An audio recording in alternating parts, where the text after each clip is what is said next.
Kalau ini sih saya agak paham dikit ya Mas Jatuh. Cuma kan saya mengundang sampean sampean lagi toh terhadap janji asik kayak misalnya ya. Untuk selanjutnya itu adalah dengan memahami penggunaan bahasa Indonesia dalam ragam ilmiah kita dapat meningkatkan kualitas penulisan. Jika kita udah paham antara bahasa-bahasa ilmiah yang kita pelajari ini, kita untuk menulis rangkuman atau narasi ataupun deskripsi itu mudah, karena itu adalah bahasa yang udah dipelajari. Jika kita bisa memahami dan kita mendalaminya, semua manusia itu di sini itu memiliki kekurangan. Dalam dalil disebutkan yaitu adalah al-insanu mahallul khata' wa nisyan, yang mana artinya manusia itu adalah tempatnya salah dan lupa.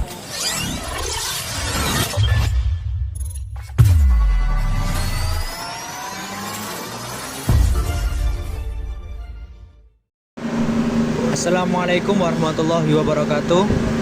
Kami dari kelompok 6 yang ingin menjelaskan tentang karakteristik bahasa Indonesia dalam artikel ilmiah dengan tema podcast dengan beranggotakan kelompok kami yaitu adalah saya Jessica Fatega dengan NIM 063. terus lalu teman saya Muhammad Nur Rahman Wahid dengan NIM 057.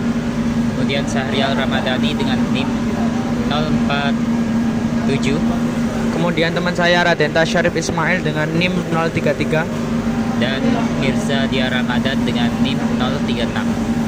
Ya, hari ini saya bersama narasumber yang terpelajar yang sangat istimewa lah dalam undangan podcast saya kali ini dengan narasumber yang bernama Mas Jatuh Bijak Pandega. Beliau adalah seorang pakar ilmu bahasa Indonesia yang paham tentang karakteristik bahasa Indonesia dalam artikel ilmiah. Beliau juga seorang mahasiswa yang bisa dibilang mahasiswa yang mungkin cukup aktif ya di satu universitas yang mungkin cukup ternama di Surabaya, yaitu Universitas Negeri Surabaya. Beliau berdomisili di Prodi S1 Teknik Mesin.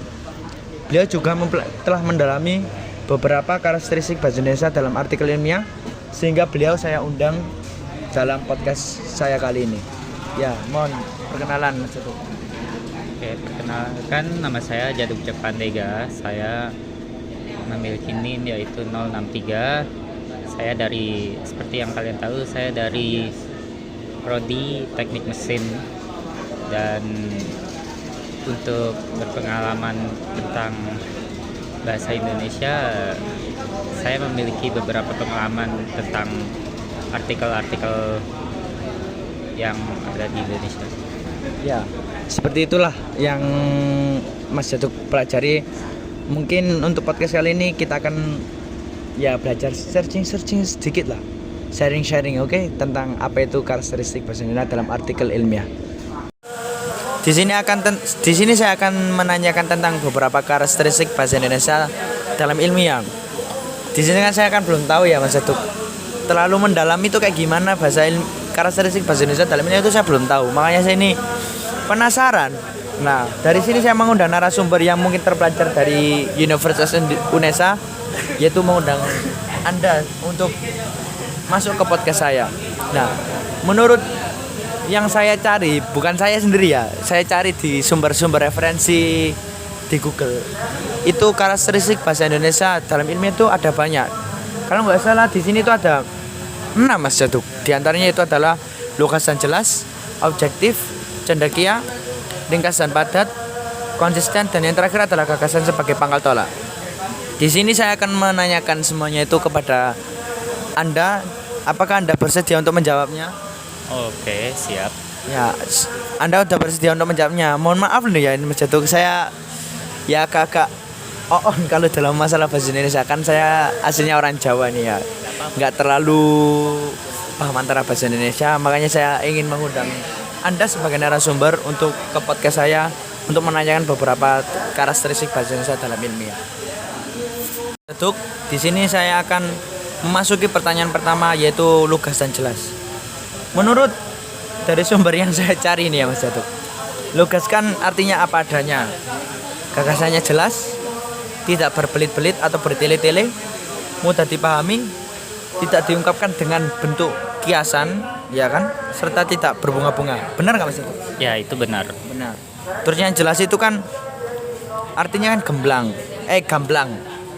Terus tegas dan juga tidak meragukan. Jadi kayak misalnya itu yakin, yang gitu nggak sih? Ya, benar itu. Coba Mas Jatuh, gimana contoh kalimat yang menjelaskan tentang lugas dan jelas itu kayak gimana? Nah, contoh dari kata-kata itu seperti ini ya, kira-kira hal yang sangat penting diperhatikan adalah bagaimana alat potong dapat menyayat dengan baik. Dan untuk menyayat dengan baik, alat potong diperlukan adanya sudut baji dan sudut bebas dan sudut tatal sesuai ketentuan yang semua ini disebutkan dengan istilah geometris alat potong. Itu adalah contoh dari kata-kata lugas dan jelas. Jadi dari contoh yang kalimat Anda kasih tahu kepada saya itu termasuk lugas dan jelas ya? Iya. Ya, saya paham. Dari kata-kata itu udah dijelaskan itu apa yang diperlukan untuk dari alat potong itu dapat menyayat dengan baik, itu sudah dijelaskan apa aja yang diperlukan gitu. Jadi itu adalah contohnya. Makasih Mas Jatuh ya. Jadi gini ya guys, untuk kalimat lugas dan jelas, ya seperti contoh kalimat yang diberikan Mas Jatuh. Saya hanya menanyakan, saya sebagai podcaster yang belum paham, makanya saya mengundang narasumber terpelajar dari UNESA ini, oke? Nah, Mas Jatuh, melanjut ke pertanyaan kedua, yaitu objektif. Menurut sumber referensi yang saya cari, yaitu objektif yaitu dalam menyatakan sesuatu dalam keadaan sebenarnya, tidak dipengaruhi oleh emosi pribadi penggunanya, tidak mengemukakan suatu pandangan dari sudut pribadi saja, tanpa memperhatikan sudut pandang orang lain secara umum. Gimana contohnya itu Mas Jatuh? Kasih contoh dong. Nah, contohnya ini kira-kira seperti ini. Ada suatu artikel. Nah, di dalam artikel itu ada suatu pernyataan yang misalnya seperti ini. Menurut saya, bilangan oktan adalah ini. Nah, itu tuh contoh yang salah. Itu tidak objektif dikarenakan merupakan pendapat dari pribadi, tidak sesuai dengan pernyataan yang Mas berikan tadi. Contoh yang sesuai itu berdasarkan dari sumber yang dapat dipercaya atau organisasi yang dapat dipercaya gitu. Seperti contohnya Wikipedia, Haska atau semacamnya itu. Jadi contoh yang benar itu seperti ini. Menurut Haska, berikan tahunnya, bilangan oktan adalah ini seperti itu. Jadi gitu ya guys ya. Udah paham kan? Tuh, lanjut ke pertanyaan ketiga nih ya. Masalah cendekia. Kalau saya dengar cendekia itu kayak buat sebutan orang pinter gitu ya, tapi saya nggak tahu kalau dalam bahasa Indonesia tuh karakteristiknya kayak gimana tuh nggak tahu ya Mas. Ini saya cuma menanyakan karena saya kan nggak paham tentang apa itu karakteristik bahasa Indonesia dalam ilmiah. Nah ini saya tanyakan ya. Sama kayak tadi Mas Jatuh, sumber referensi lagi. Menurut sumber referensi itu cendekia adalah mampu membentuk pernyataan yang tepat untuk menyampaikan ide atau gagasan. Betul nggak? Betul itu. Oh betul. Terus mampu digunakan untuk mengungkapkan hasil berpikir logis secara tepat. Dan yang ketiga adalah kalimat-kalimatnya mencerminkan ketelitian yang objektif sehingga suku-suku kalimatnya sejalan dengan proposisi logika. Benar nggak itu? Benar. Coba contohnya itu kayak gimana Mas Jatuh? Bisa berikan contohnya? Intinya itu cendekia itu ide yang mau disampaikan itu harus masuk. Nah, contohnya itu seperti ini. Mobil listrik bukanlah solusi untuk menanggulangi polusi di Indonesia, karena konversi dari mobil bensin ke listrik bukanlah solusi utama untuk menanggulangi polusi udara. Itu Anda paham maksudnya enggak? Enggak, ini makanya saya mengundang narasumber. Enggak kan? Nah, berarti itu contohnya itu salah itu. Contoh yang benar tuh seperti ini. Konversi mobil listrik bukanlah solusi utama untuk menanggulangi polusi udara di Indonesia karena pembangkit listrik yang ada di Indonesia masih menggunakan tenaga fosil. Nah, Anda paham nggak kenapa itu apa jadinya bukan solusi utama? Paham kan? Ya begitulah. Nah, apa orang lain tuh jadinya gampang memahami apa yang Anda mau sampaikan itu. Seperti itu contohnya. Oh, jadi contohnya itu seperti kalimat yang mudah dipahami oleh pembaca ya, oleh netizen ataupun oleh tentunya gitulah ya, untuk masyarakat itu agar paham, mudah dipahami bahasanya. Lebih gampangnya gitu ya Mas Jaduk.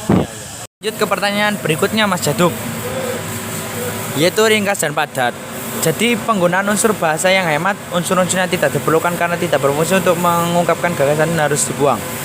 Kalau ini sih saya agak paham dikit ya Mas Jaduk. Cuma kan saya mengundang sampean sampean lagi toh. Ini saya mau Jawa sini Mas Jaduk. Maaf ya.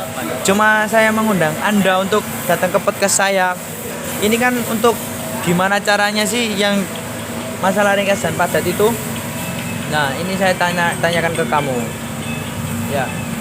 Makanya saya tanyakan gimana masalah ringkas dan padat itu contohnya. Nah, contohnya itu adalah kemudi adalah suatu alat terpenting dalam suatu kapal karena merupakan salah satu faktor terpenting untuk menentukan keselamatan kapal. Nah, itu contohnya salah itu. Kenapa? Karena terdapat kata-kata yang sebenarnya tidak dibutuhkan dalam kata-kata. Jadi nggak padat gitu ya, nggak jelas gitu ya. Kurang ringkas gitu. Kurang ringkas. Kalau diringkaskan lagi kita gimana tuh? Kalau diringkaskan itu kira-kira seperti ini. Kemudi merupakan salah satu faktor terpenting untuk menentukan keselamatan kapal. Nah, itu lebih singkat dari kata-kata yang sebelumnya. Jadi itu kayak misalnya kata-katanya tuh ya itu aja tapi udah ringkas tapi udah jelas Ya. dikalayak gitu ya.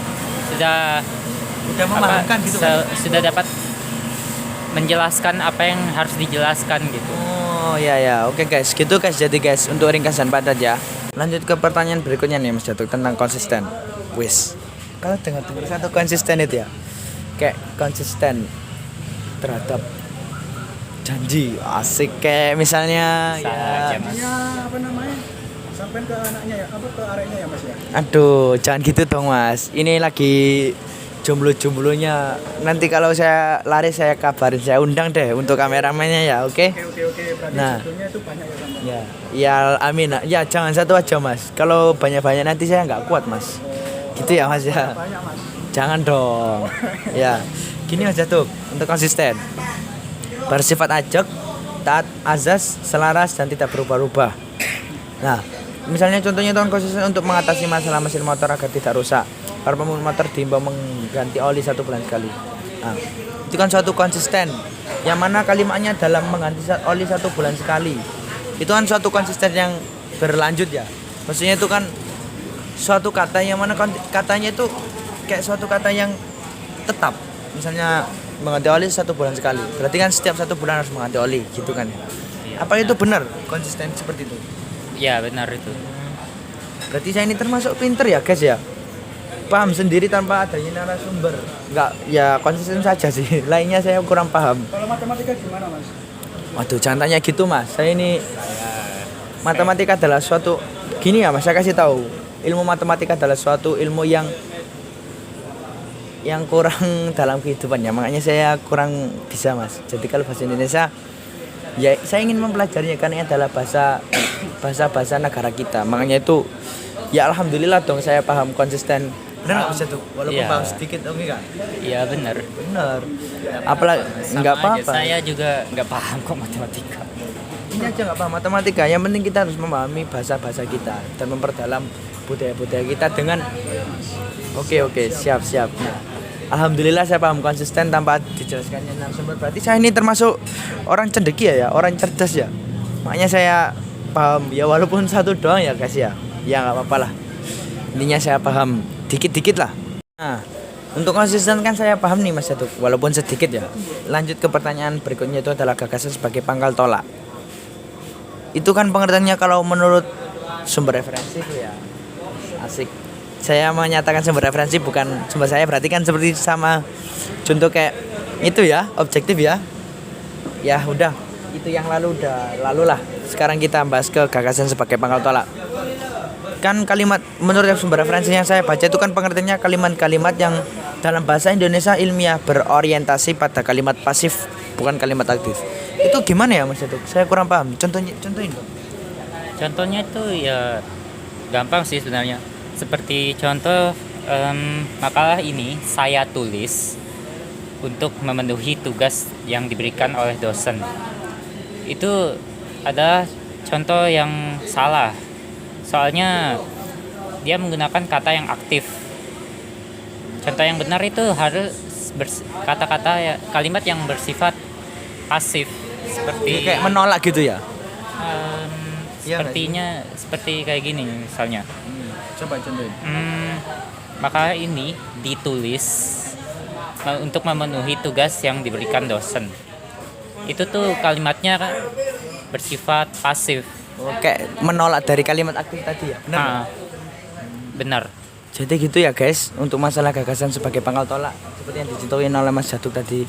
Nah, kesimpulan yang bisa saya ambil dari penjelasan narasumber yang saya undang di podcast saya ini, yang saya ringkas nih ya guys ya, yang yaitu adalah penggunaan bahasa Indonesia dalam ragam ilmiah itu adalah hal yang harus diperhatikan.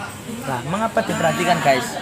Karena ini adalah bahasa negara kita guys, jadi kita harus mendalami karya-karya ilmiah ini. Oke guys, nah untuk selanjutnya itu adalah dengan memahami penggunaan bahasa Indonesia dalam ragam ilmiah kita dapat meningkatkan kualitas penulisan. Nah, jika kita udah paham antara bahasa-bahasa ilmiah yang kita pelajari ini, kita untuk menulis rangkuman atau narasi ataupun deskripsi itu mudah guys, karena itu adalah bahasa yang udah dipelajari. Jika kita bisa memahami dan kita mendalaminya, maka untuk menulis narasi-narasi tersebut kita akan mudah.